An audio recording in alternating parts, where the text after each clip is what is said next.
नमस्कार। कार्यक्रम हे प्रभु आनंद दाता, ये जो हमारी एक विशेष प्रस्तुति है, इसमें आपका फिर एक बार बहुत बहुत स्वागत है। और निरंतर हमें ये प्रतिक्रियाएं मिल रही हैं कि इस विषय को लेकर हम भारतीय सनातन परंपरा और उससे जुड़े विषय, जिसे आप बेहिचक कह सकते हैं कि ईश्वर की अनुभूति से जुड़े जिन प्रसंगों और विषयों को लेकर हम आगे बढ़ रहे हैं, वो काफ़ी आपको पसंद आ रहे हैं। और कुछ हमें प्रतिक्रियाएं ये भी मिली हैं कि इन विषयों को भी आगे लिया जाए, तो हम प्रयास पूरा करेंगे कि उन विषयों को लेकर भी आगे बढ़ें। आज हम जिस एक बेहद महत्वपूर्ण विषय पर चर्चा करेंगे, वो विषय बहुत ही अद्भुत है और बहुत ही आनंद से भर देने वाला भी है और पीड़ा से भी भर देने वाला है। भक्त जब पूजा में निमग्न होता है, आकंठ स्वयं को डुबाने का प्रयास करता है, तो वो ये भी चाहता है कि कुछ अनुभूतियाँ ऐसी उसे हों जिसके माध्यम से उसे ये पता चले कि वो ठीक दिशा में जा रहा है। यानी अगर वो ईश भक्ति के मार्ग पर आगे बढ़ रहा है तो उसे ये पता तो चले कि पहला संकेतक मिल गया, अब ये दूसरा संकेतक है। जैसे आजकल हम जीपीएस में एड्रेस डाल देते हैं और आगे बढ़ना शुरू करते हैं अपने वाहन के साथ, और जीपीएस हमें बताता भी जाता है कि लेफ़्ट मुड़ना है, राइट मुड़ना है, अगले चौराहे से दाएं बाएं। लेकिन कई उपासकों को ये लगता है कि या तो उनकी भक्ति में कोई बहुत सार्थकता नहीं है, या वो कोई त्रुटि कर रहे हैं, या ईश्वर की कृपा ही उन पर नहीं हो रही। इस मामले में वो कृपण हैं, ईश्वर ही उन पर कृपा नहीं कर रहा है। अब इसमें सच क्या है ये तो मैं भी नहीं कह सकता, क्योंकि इस पर प्रकाश कोई विज्ञ व्यक्तित्व ही डाल सकते हैं। और हमेशा की तरह इस कार्यक्रम के जो प्रवर्तक हैं, अध्येता हैं, वो हमारे साथ हैं। सुप्रतिष्ठित मानस मर्मज्ञ, भगवत गीता के अद्भुत अध्येता पंडित सुरेंद्र बिहारी गोस्वामी जी, प्रोफेसर सुरेंद्र बिहारी गोस्वामी जी हमारे साथ हैं। मैं बहुत स्वागत करता हूं, प्रणाम करता हूं और इस विषय को प्रवर्तन के लिए आपके सामने रखता हूं कि रोज भक्ति कर रहा हूं लेकिन अनुभूति नहीं। आपने एक बड़ा अच्छा प्रश्न किया है। कल हम लोग मन पर चिंतन कर रहे थे जी, और मनानंद की के साथ हम एक अनुभूति के विषय चक्र पर भी प्रवेश कर रहे थे। एक बात ध्यान रखिए, दो प्रकार के भक्त होते हैं जी। एक भक्त जो है उसे इस बात का भान रहता है कि वो भक्ति कर रहा है जी, वो इस भान से घिरा रहता है कि मैं भक्ति कर रहा हूँ। मैंने 1000 ये माला जप ली, मैंने वो कर लिया, मैंने ऐसा पद्मासन लगा लिया, मैंने ये कर लिया, तो उसको उस बात का भान रहता है। ऐसा भक्त जो है सदैव एक ऐसे छुपे हुए अभिमान का शिकार होता है, आसक्ति का, जो उसको जैसे वो पूजा करने भी बैठ रहा है तो ईश्वर को चिंतन करते साथ उसका शुरू हो जाता है, आज मंगलवार है, मुझे 108 बार पाठ करना है जी। देखिए वो अपने स्वरूप को, भौतिक स्वरूप को अपने साथ लेकर चलता है। ध्यान रखिए जी, परमात्मा जो है दिव्य है, परमात्मा दिव्य है, उसको चर्म चक्षु से नहीं देखा जा सकता। इसलिए दिव्यता तो अनुभूति का विषय होता है, लेकिन उस अनुभूति करने के लिए आपको अपने अंतर्मन से दिव्य तो होना पड़ेगा ना। लेकिन आप दिव्य रहते ही नहीं है, आपकी तो गिनती चलते रहती है। अभी एक माला हो गई, आपको ध्यान रहता है कि माला कब पूरी होगी, आप ध्यान रखिए। तो एक भक्त जो होता है, भक्त तो होता है, पूरे समर्पित भाव से ईश्वर की पुकार करते रहता है, पूरी तन्मयता से लगा रहता है, लेकिन उसको अपना भास बना हुआ रहता है। उस भास के कारण वो उसे आभास नहीं करता, आभास नहीं जिसको करना चाहिए। क्या बात, आप एक बात समझिए, बहुत बड़ा मंत्र मिला, बहुत बड़ा मंत्र मिला कि भास है, आभास नहीं है जी। तो अब आप देखिए दूसरी स्थिति क्या होती है उसकी। दूसरी स्थिति का भक्त जो होता है, उसको तो अनुभूति होने के बाद भी एक सहज प्रक्रिया लगती है। मतलब यदि उसे परमात्मा की अनुभूति भी है तो वो बताने नहीं जाएगा। पहला भक्त जो है वो तो दुकान खोलकर बैठ जाएगा कि मैंने जो है इतने लक्ष्य चंडी यज्ञ कर लिए, मैंने वो कर लिया। वो तत्काल अपने आश्रम खोल लेगा, उसके शिष्य हो जाएंगे, अनुयायी हो जाएगा, वो चारों तरफ अपनी प्रक्रिया फैला लेगा। लेकिन एक दूसरा, मैं एक वृंदावन में घूमते घूमते मैं एक सुदूर गांव में पहुंचा। तो गांव में पहुंचा तो मैं एक बाबा की कुटिया देख के मेरी इच्छा हुई कि कुछ जल पी लूं। परिक्रमा कर रहा था तो मैंने कहा जल पी लूं। वहां गया जल पीने, तो उन्होंने कहा थोड़ा समय लगेगा भैया, अभी लल्ला पी रहा है पानी। तो मुझे लगा उसके घर में बैठ करके कोई बच्चा पानी पी रहा होगा। मैं झांका, एक छोटे से शुरू होते ही खत्म हो जाने वाली कुटिया थी, वहां तो कोई था नहीं। वो हाथ में जल लेकर के बाल मुकुंद जी के सामने खड़े हुए थे, और जब उनने जल पी लिया फिर वाह लीजिए आप जल। उन्होंने मुझे ये नहीं बताया कौन लल्ला, कहाँ का लल्ला।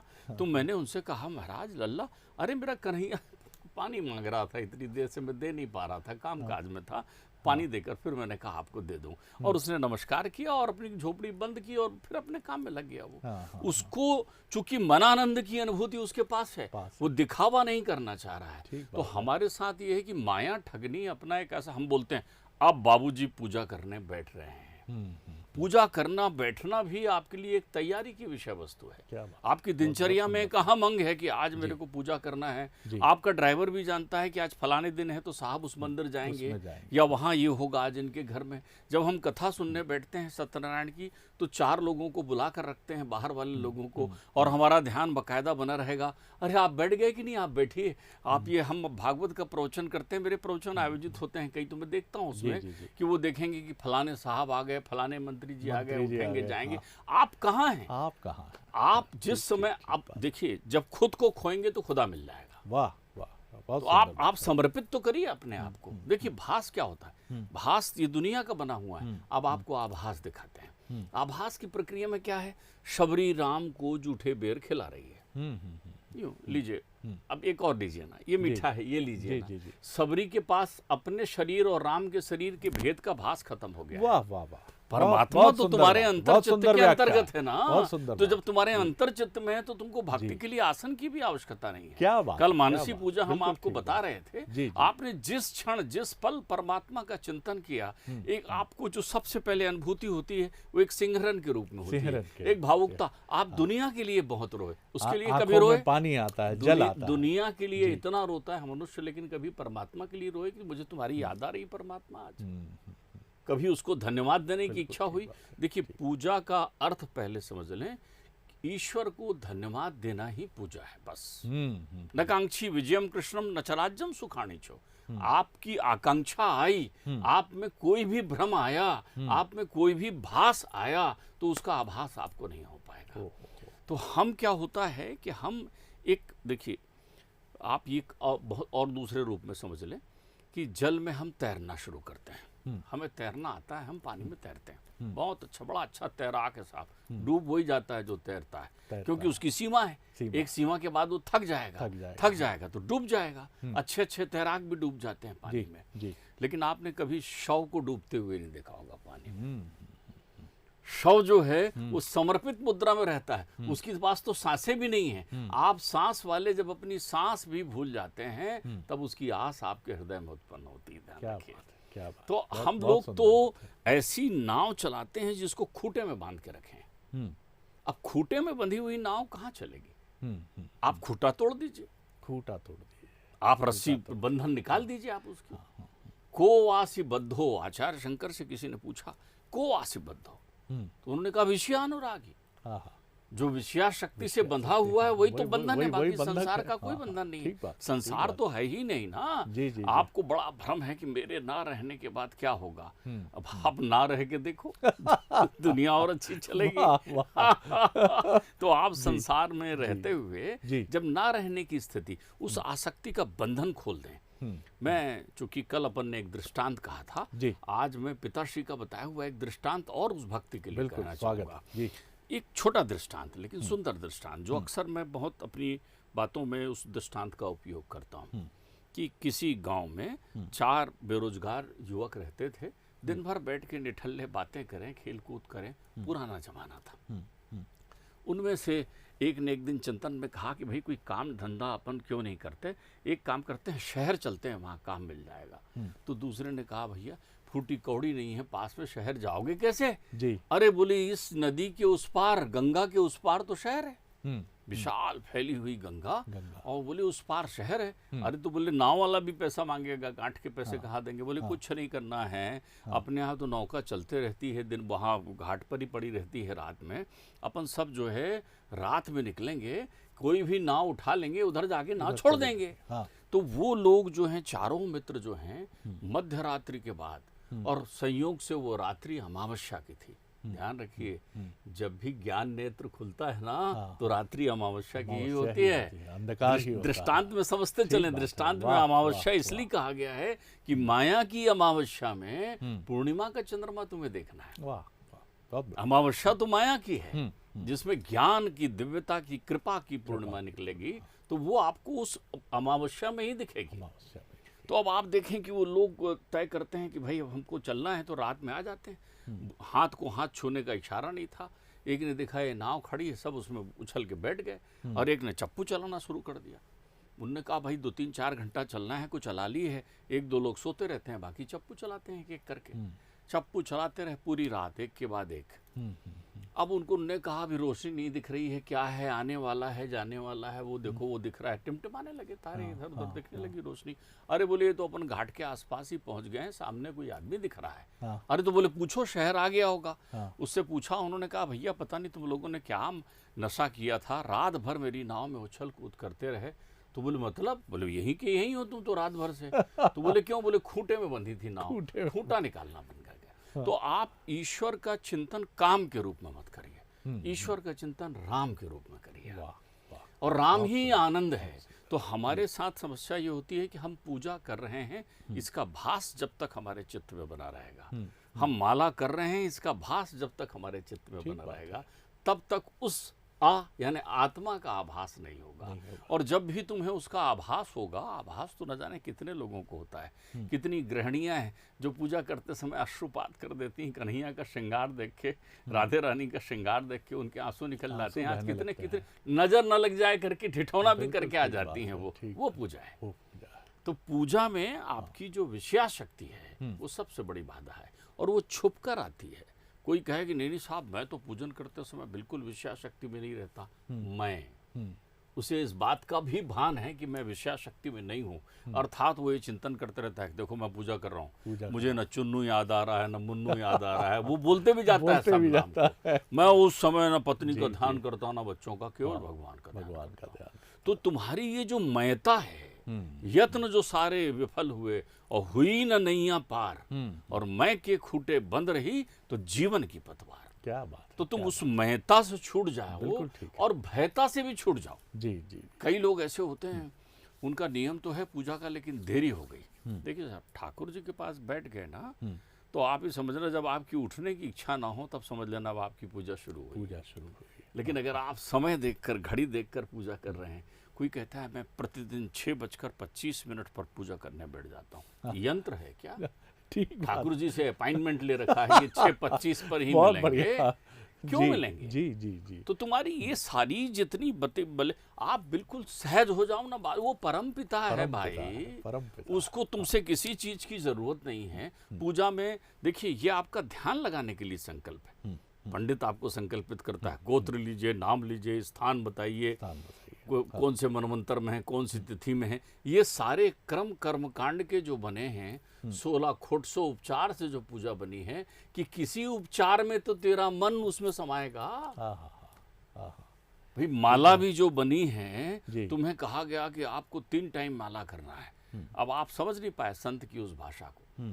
3 टाइम माला आप कर रहे हैं, रोजीना गिन रहे हैं 1 2 3, लेकिन वो संत जानता है एक दिन माला गिनते गिनते आप माला गिनना भूल जाएंगे।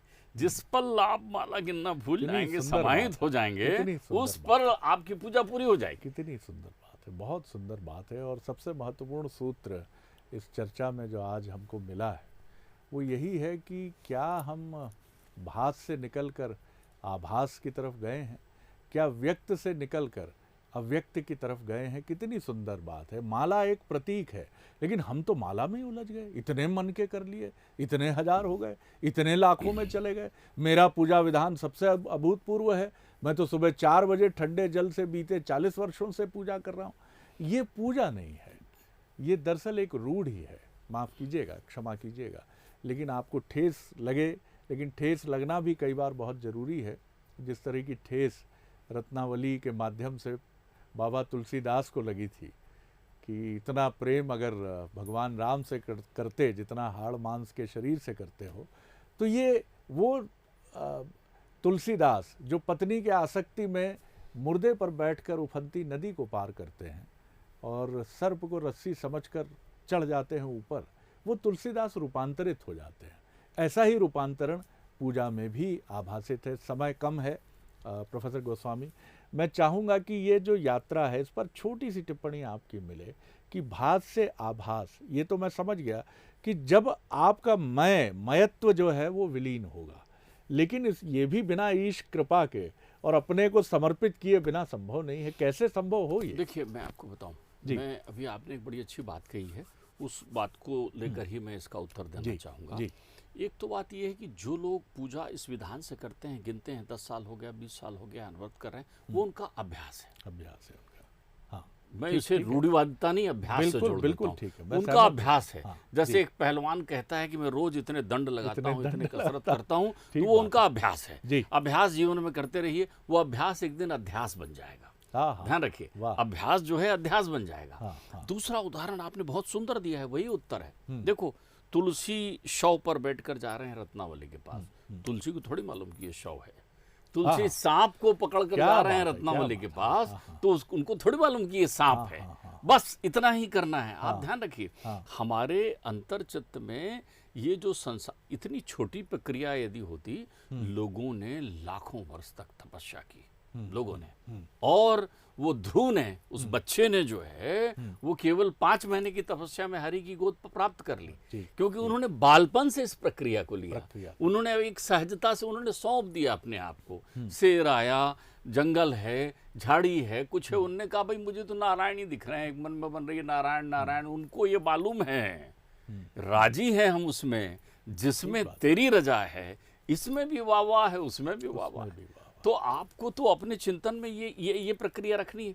तो अब जब तुलसी को उन्होंने केवल, देखिए, एक थोड़ा सा परिवर्तन किया है। तुलसी को रत्नावली ने कहा कि देखो महाराज, ये जो प्रीति आप मेरे से कर रहे हो, आपको शिकायत है कि प्रभु, तुलसीदास तो यहाँ तक चिंतन करने लगे थे ना कि महाराज मुझे लगता है आप मुझे मिल नहीं पाएंगे, इसलिए नहीं मिल पाएंगे क्योंकि मेरे ध्यान में हमेशा रत्नावली रहती है, क्या करूं? तो तुलसीदास जी ने और छोटा रास्ता अपनाया था, अंग्रेजी में जो उसको शॉर्टकट करते हैं। तुलसीदास जी ने शॉर्टकट क्या किया था? उन्होंने देखा कि कोई आदमी अपने घर की ड्योढ़ी में कुत्ता बांध कर बैठा है, कुत्ते के गले में रस्सी बांध कर बैठा है और उसको घुमाने भी ले जाता है, इधर उधर टहलाता भी। तो तुलसीदास जी ने, देखिए, पहला नाम रखा है तुलसी ने। तुलसीदास जी ने तुरंत दोहा लिखा और ठाकुर जी से निवेदन किया कि नहीं, अब ये पक्की बात है, ये कर लेते हैं। तुलसी कुत्ता राम का और मोतिया मेरा नाम। मोतिया जो तिया के मोह में पड़ा हुआ है, वो मोतिया। तुलसी कुत्ता राम का और मोतिया मेरा नाम, और कंठे रस्सी प्रेम की जित जाहो उत काम। परमात्मा मुझे तो, मैं तुम जो गीता के मन मना मद भक्तो माध्याजी मा नमस्करूं। तो आप तो पूर्णतया समर्पण की प्रक्रिया को ध्यान में रखें। पूर्णतया समर्पण जिस दिन आप कर देंगे, सब भूल जाइए। देखिए, मैता भी हटाइए और भयता भी हटाइए। भय किसका? भय किसका? वाह वाह, कौन, किसका भय? ये शरीर ही तो भय का कारण है ना। बहुत सुंदर सूत्र है, बहुत सुंदर। आचार्य शंकर से किसी ने पूछा था, को वासी घोरो नरका, भयानक नरक क्या है? तो आचार्य शंकर कहते हैं स्वदेहा। ये देह ही तो नरक है, इसी में ही तो कष्ट होता है। अगर देह नहीं तो मुक्त हो गया। क्या बात है, क्या अगर देह नहीं तो मुक्त हो गया। बहुत सुंदर। तो आप एक बात ध्यान रखिए, संसार की भयता छोड़ दीजिए, किसी से भय मत करिए।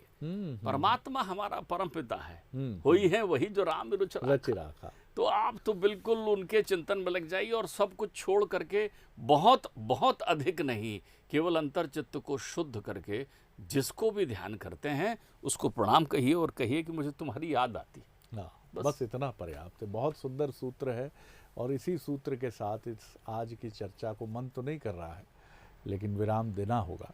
लेकिन जो सूत्र इस चर्चा में हमें मिले हैं प्रोफेसर गोस्वामी से, वो अद्भुत हैं। मैं तो रोमांचित हो उठा ये सुनकर कि मयता और भयता, इन दोनों का त्याग करना है। मयता यानी मय का जो तत्व है आपके हमारे भीतर, कि मेरे पास पूजा के ब्रह्म कमल चढ़ा रहा हूँ मैं, तो ये मयता है।